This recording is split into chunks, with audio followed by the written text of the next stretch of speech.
স্বামী ঋণ শোধ করতে নিজের কিডনি বিক্রি করতে চান স্ত্রী অনন্যা ইসলাম।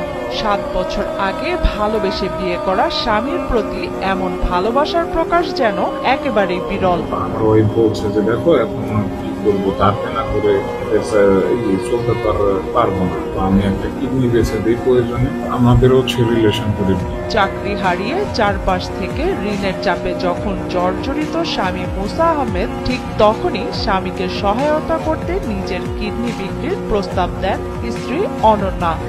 কোনো সিনেমার কাহিনী নয়, এটি জীবন মৃত্যুর সাথে লড়তে থাকা একটি ছোট্ট দরিদ্র পরিবারের গল্প।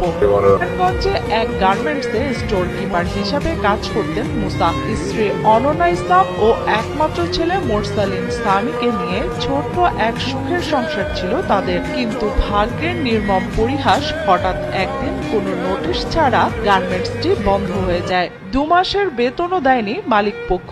নতুন কাজ না পেয়ে ভাড়ায় ব্যাটারি চালিত অটোরিকশা চালাতে শুরু করেন মুসা। তো আমি 4 মাস আগে আমাদের ফ্যাক্টরিটা বন্ধ হয়েছে।